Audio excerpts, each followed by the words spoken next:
Assalamualaikum dan selamat sejahtera kepada semua pelajar. Hari ini kita akan sambung semula pembelajaran kita mengenai rangsangan dan gerak balas dalam tumbuhan. Jika sebelum ini kita dah belajar rangsangan dan gerak balas pada manusia, so hari ini kita akan belajar mengenai tumbuhan. Okey, antara gerak balas yang berlaku pada tumbuhan ialah tropisma dan gerak balas nastik. Okay, dalam tropisma ada 4 jenis gerak balas yang kita katakan sebagai fototropisma, hydrotropisma, geotropisma dan juga thigmotropisma. Lepas ni cikgu akan terangkan apa maksud keempat-empat benda ni.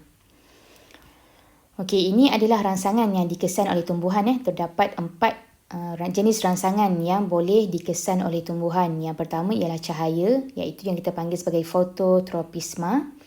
Yang kedua air yang kita panggil sebagai hydrotropisma. Yang ketiga graviti iaitu geotropisma. Dan yang keempat sentuhan, thigmotropisma.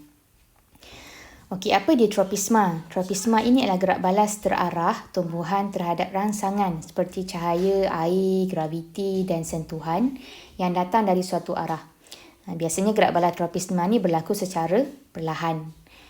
Bahagian yang tumbuh ke arah rangsangan dikenali sebagai tropisma positif. Manakala bahagian yang tumbuh menjauhi rangsangan dikenali sebagai tropisma negatif. So bahagian tumbuhan ni termasuklah pucuk ataupun daunnya, akar. Itu kita panggil sebagai bahagian pada tumbuhan. Okey, so yang pertama tadi adalah fototropisma. Gerak balas tumbuhan terhadap cahaya. Okey. Yang bahagian pada tumbuhan yang menunjukkan fototropisma positif adalah bahagian pucuk tumbuhan. Maknanya kita nampak bahawa pucuk tumbuhan tu dia tumbuh ke arah cahaya. Kenapa pucuk tumbuhan ataupun daunnya tumbuh ke arah cahaya? Sebab tumbuhan ni dia memerlukan cahaya untuk menjalankan proses fotosintesis. Okey, ni ada contoh gambar lah yang kita buat uji kaji. Kita letakkan biji benih kacang hijau dan kita halakan ke satu lampu lah kepada tumbuhan tersebut, maka kita akan nampak tumbuhan tu dia membesar dan daunnya tumbuh ke arah cahaya. So ini menunjukkan bahawa bahagian pucuk tumbuhan adalah fototropisma positif. Fototropisma positif. Okey, yang kedua adalah hydrotropisma. Hydro ni maksud dia air. Air. So, gerak balas tumbuhan terhadap air kita panggil sebagai hydrotropisma. Okey, bahagian mana yang menunjukkan hydrotropisma positif? Kalau kita nampak pada gambar ni, bahagian akar ni, tengok dia tumbuh, dia mencari air. So, akar tumbuhan ialah hydrotropisma positif. Kenapa dia nak cari air? Sebab tumbuhan ni dia perlukan air untuk buat fotosintesis dan juga garam mineral terlarut. So akar ni dia akan meresap ke bawah tanah lah, dia akan tumbuh ke bawah dan dia akan mencari bahagian air untuk dibekalkan kepada seluruh tumbuhan. Okey, yang ketiga adalah geotropisma. Geo ni adalah graviti. Maknanya tumbuhan ni bergerak balas terhadap graviti. So bahagian tumbuhan yang menunjukkan geotropisma positif ialah akar tumbuhan. So akar tumbuhan ni dia tumbuh jauh ke dalam tanah. Dia akan masuk ke dalam tanah untuk mencengkam dan menstabilkan kedudukannya. Sebab tu kalau kita tengok tumbuhan tu dia mesti ada akar. Dan akar ini akan tumbuh ke bawah. Dan akar tu lah dia akan menyebabkan tumbuhan tu boleh tumbuh dengan stabil. Okey, manakala pucuk tumbuhan pula menunjukkan geotropisma negatif. Kita tak pernah nampak pucuk tumbuhan tumbuh ke bawah tanah. Dia mesti akan menghala ke atas. Sebab apa pucuk dan daun tumbuhan ni tumbuh ke atas? Sebab dia nak dapatkan cahaya tadi. Sebab dia adalah fototropisma positif. Sebab dia nak buat fotosintesis. Okey, ni contoh gambar rajah. Yang ni kalau kamu boleh tengok dekat sini. Akar ni dia pergi masuk ke dalam tanah. Walaupun pasu tu sudah pun terbalik. Tengok akar dia nak pergi ke bawah juga.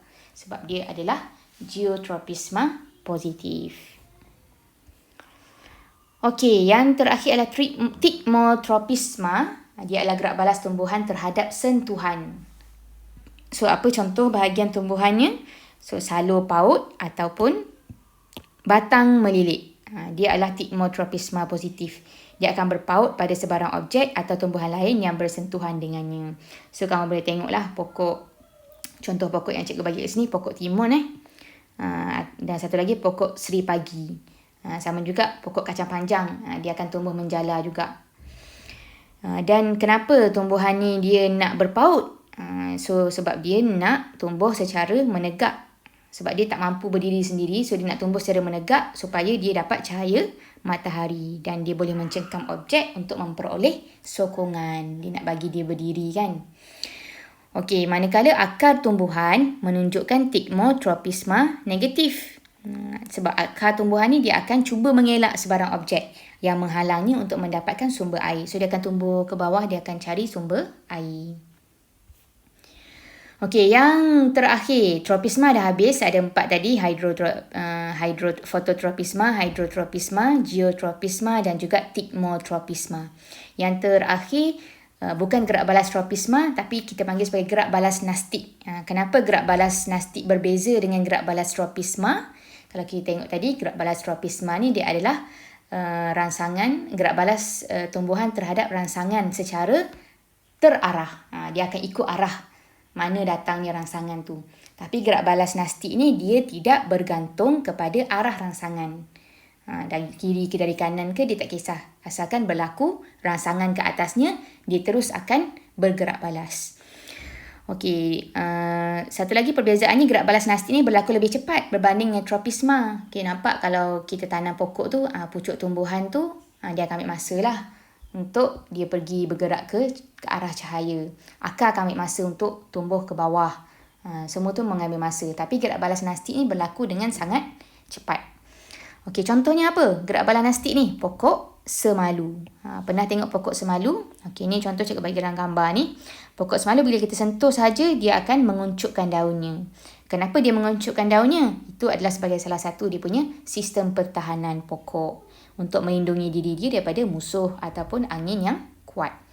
Okey, so rangsangan ni tak kisah datang dari mana pun, kita sentuh bahagian sini ke, kita sentuh bahagian sini ke, dia tetap akan menguncup. Itu maksudnya nastik ni dia tidak bergantung kepada arah rangsangan.